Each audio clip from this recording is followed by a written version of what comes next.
हुजूर अलैहिस्सलातु वस्सलाम ने फरमाया कि जब आप ईद उल अज़हा के मौका पर जानवरों की कुर्बानियाँ पेश करते हैं तो जानवर का खून ज़मीन पर गिरने से पहले अल्लाह आपके गुनाह माफ़ कर देता है। जबकि अल्लाह तबारक व तआला सूरह फतह के अंदर फरमा रहे हैं कि ना तो अल्लाह तक तुम्हारा गोश्त पहुँचता है और ना ही ये खून पहुँचता है, बल्कि अल्लाह तबारक व तआला तक अगर कुछ चीज़ पहुँचती है तो वो तकवा है।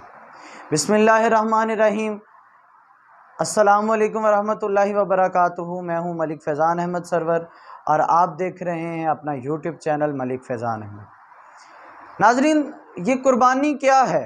ये जानवरों को कुर्बान करने का दरअसल मतलब क्या है? ये गोश्त को तकसीम करना, ये गोश्त दूसरों के दरमियान बांटना और बांट कर ख़ुद को इत्मीनान देना, क्या ये मकसद है? अब उस इत्मीनान के अंदर क्या वो ज़ाहिरी इत्मीनान है या बातनी इत्मीनान है? तो जुड़े रहिए हमारी इस वीडियो से। इस वीडियो में हम शेयर करेंगे कि दरअसल कुर्बानी का मकसद क्या है।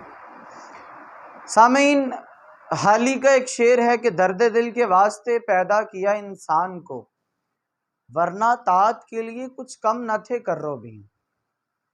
अल्लाह तबारक व ताला ने अगर इंसान को इबादत के लिए, रियाजत के लिए, सजदों के लिए, क़याम के लिए, रुकू के लिए अगर पैदा किया होता तो अल्लाह तबारक व ताला के यहाँ फ़रिश्तों की तादाद इंसानों से कहीं ज़्यादा है।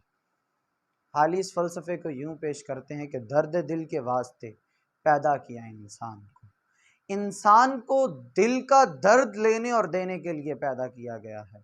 इंसान को इंसान की तकलीफ़ में तकलीफ़ ज़दा होने के लिए पैदा किया गया है।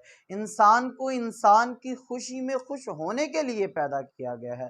दरअसल नाज़रीन, इंसानियत महमूद व अयास का एक ही सफ़ में खड़े होने का नाम था। इंसानियत वो चीज़ है जिसने आका और ग़ुलाम को एक ही घोड़े पर सवार होकर सवारी करने का नाम था।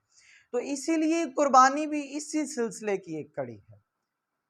अगर हम जानवर कुर्बान कर रहे हैं तो क्या इससे हम अपना नफ्स कुर्बान कर रहे हैं? जानवर पर छुरी फेरना, जानवर को पर उसको ज़िबाह करना, क्या अल्लाह को ये चाहिए? अल्लाह को जानवरों को तकलीफ़ देना चाहिए था? बल्कि अल्लाह तबारक व तआला बताना चाहते थे हमें कि ये जो हमारा नफ्स है, और नफ्स इस कदर हम पर हावी हो चुका है कि हमें दूसरे ऐबों में भी इतना मशगूल कर चुका है कि हमें गलत और सही के अंदर इम्तियाज़ करना बहुत मुश्किल हो गया। नाज़रीन, मैं ये बताना चाहता हूँ कि अगर इंसान किसी का दर्द ले, अगर इंसान ऐसा समुंदर बन जाए जो दुनिया जहां की सारी खेती को सैराब कर रहा हो, तो फिर कुर्बानी का हक अदा होता है।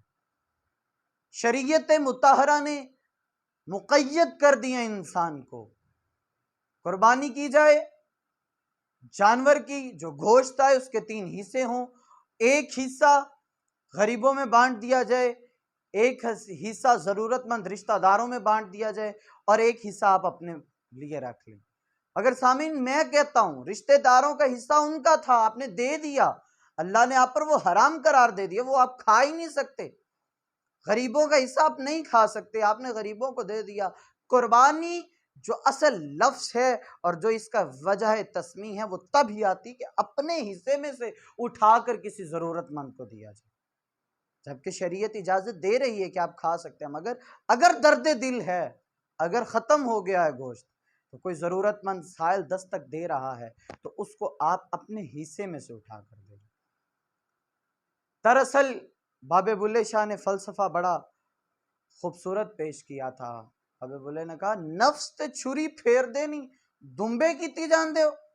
बुल्ले नूं तां दसो ये की कीती जांदे हो। तो सामीन, हमें इस चीज़ पर कायम रहना है। ये कुर्बानी हर साल आती है और अपना मुतय्यन वक्त गुजार कर चली जाती है, मगर हमें इसमें सीखना है कि हम किस कदर अपने नफ्स को कुर्बान कर रहे हैं, अपने नफ्स को अपने ख्वाहिशात नफ्सी के कितना ताबे कर रहे हैं और उन ख्वाहिशात नफ्सी में कितनी दुरुस्त हैं और कितनी गलत है। उम्मीद करता हूँ اللہ تبارک و تعالی ہمیں اس عید الاضحیٰ کے موقع پر جانوروں کو قربان کرنے کے ساتھ ساتھ اپنی انا، اپنا حسد، اپنا مفاد، خود غرضی اور اپنا وہ نفس جو نفس امارہ کی صورت میں ہمارے جسم میں ایک آفت اور ایک ظلم بن کر بیٹھا ہوا ہے، اس سے بچنے کی توفیق عطا فرمائے۔ مجھے اجازت دیجیے، آپ کا ہوسٹ ملک فیضان احمد سرور، والسلام۔